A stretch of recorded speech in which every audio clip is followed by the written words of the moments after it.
හැමෝම ආදරයෙන් පිළිගන්නවා මම මගේ YouTube channel එකට. මම අද කියන්න සහ මම පෙන්වන්න යන්නේ මගේ මේ හදාගත්ත නිල් මානෙල් පැලේ ගැන. ඇත්තට මට ගොඩාක් සතුටුයි මෙහෙම දවස ගානේ මල් පිපෙන පැලයක් හදාගන්න විදිය ඕගොල්ලන්ටත් කියලා දෙන්න. මම මේවා ගැන උපදේශනය කරන කෙනෙක් නෙවෙයි. නමුත් මම හිතුවා මේක කාට හරි කියලා දෙන්න පුළුවන් නම් ඒක ගොඩක් හොඳයි කියලා. මොකද හැමෝම කැමතිනේ මේ වගේ වතුර පිපෙන මල් වලට.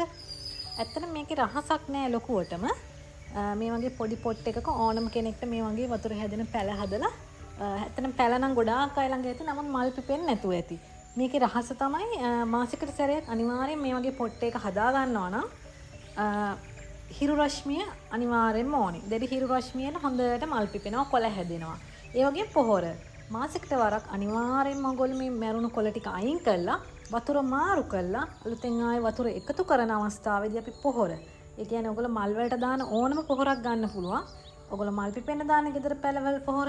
අන්න මේ පොහොර නිකම්ම දාන්නේ නැහැ. මාළු වගේ අපි දාලා ඉන්නෝ නම් අනිවාර්යෙන් මැරෙනවනේ එතකොට. ඒක නිසා ඔයගොල්ලන්ට පුළුවන් පත්තර කොලයකින් ඔතල ඇට 25ක් මල් පොහොර ඔයගොල්ලෝ දානවා. නිල් කැට දම් කැට වගේ තියෙන පොහොර තියෙන්නේ. මල් හැදෙන පොහොර ඕනම දෙයක් ඇට 20ක් 25ක් වගේ අරන් පත්තර කොලයකින් ඔතලා මේ නිල් මානෙල් පැලේ මුල හරියට නෙවෙයි චුට්ටක් ඈතට වෙන්න ඔයගොල්ලන්ට පස යටට දාලා තියන්න පුළුවන්. මාසෙකට සැරයක් අනිවාර්යෙන්ම කරන්න මේක. නෝරදවා. එතකොට හැමදාම ඔයගොල්ලන්ට මේ වගේ මල් පිපෙන ඒවා ගන්න පුළුවන්. බලන්න ඔයගොල්ලන්ට සමහර විට පොහොට්ටුත් පේනවා ඇති මේ නිල් මානෙල් එකේ. දැන් අද මේක මැන්නොත් හෙට පිපෙන්න තව පොහොට්ටුවක් තියෙනවා. ඒක තමයි මේකේ තියෙන පුංචි ටෙක්නික් එක ඇත්තටම. ඔයගොල්ලන් ගෙදරකට බිස්නස් එකක් විදියට නෙමෙයි මම නම් කරන්නේ මේක. මගේ ගෙදර උදේ නැගිට්ටම මේ වගේ මල් පිපෙන එකක් දැක්කම ඇත්තටම දවසම සුබයි අපි. මල් වලට හැමෝම කැමතිනේ. ඉතින් ඔයගොල්ලන්ට මේක කරන්න පුළුවන් එහෙම.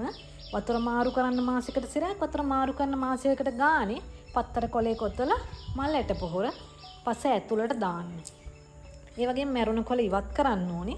මාළු දානවා නම් චුට්ටක්කල් කොළ හැදෙනකම් මාළු දාන්න එපා. මොකද උන්ට හැංගෙන්නවත් තැනක් නැහැ. එතකොට දැඩි හිරු රශ්මිය එන හින්දා මගේ මේ වගේ නම් මාළු ඉන්නවා දැන් හුරු වෙලා ඉන්නේ. මේකේ නම් තාම ඇවිල්ලා නැහැ. මොකද මම මේකට දැන් ළඟදි තමයි තිබ්බේ. මොකද ඔයගොල්ලෝ හෙවනේ තිබ්බොත් නම් මල් පැලේම වඳ වෙලාම යනවා. මල් එන්නේ නැහැ. කොළ විතරක් හිමීට වැවෙනවා. ඉතින් ඔයගොල්ලන්ට මේක කරලා බලන්න පුළුවන් නිදහසේ ඉන්න වෙලාවක. විශේෂයෙන් වෝටර් ප්ලාන්ට්ස් වලට කැමති අය මේ නිල් මානෙල් පැලේ ඔයගොල්ලන්ට පේනවත් ඇති. හොඳට හැදිලා තියෙනවා. ඇත්තට මේක ඉඩත් මදි මේ පොට් එකට. අර විදියට කරලා බලන්න පුළුවන්. ඔයගොල්ලන්ට හැමදාම පිපෙන එක මලක් හරි පිපෙන විදියට මේක හදා ගන්න පුළුවන්. මේකේ පොහොට්ටු නම් ටිකක් තියෙනවා 4ක් විතර. ඔයගොල්ලන්ට පේන්නේ නැතුව ඇති. මොකද මම වීඩියෝ කරන විදිය එච්චරම ක්වොලිටියක් නැහැ. නමුත් මේක තමයි මේකේ තියෙන ටෙක්නික් එක කියලා ඔයගොල්ලන්ට කියලා දෙන්න තමයි මට ඕන උනේ. ඔයගොල්ලන්ට ආස ඇති මේක ඇත්තම පොඩි කුමිසත්තු జాතියකට අහනවා මේ නිල් මානෙල් වලට සුවඳයි ඇත්තම කිව්වොත් මගේ බුදු පිළිම ළඟ තමයි මේක තියලා තියෙන්නේ.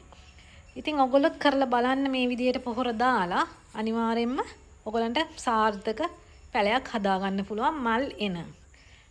ඉතින් හැමෝටම ස්තුතියි මේ වීඩියෝ එක නරඹනවට සහ ඔයගොල්ලන්ට ප්‍රශ්න තියෙනවා නම් මොනවා හරි කමෙන්ට් සෙක්ෂන් එක මම ඕපන් කරලා තියෙනවා. ඔයගොල්ලන්ට ඕනම ගැටලුවක් අහන්න පුළුවන්. මම ඒවට උත්තර දෙනවා. thank you වීඩියෝ එකේ එහෙනම් රැඳී ඉන්න ඔයගොල්ලන්ට මගේ නිල් මානෙල් පැලේ දැකලා ඔයගොල්ලන්ට සතුටු වෙන්න පුළුවන් නම් ඒ වගේ පැලයක් හදා ගන්න පුළුවන් නම් මමත් ගොඩාක් සතුටු වෙනවා.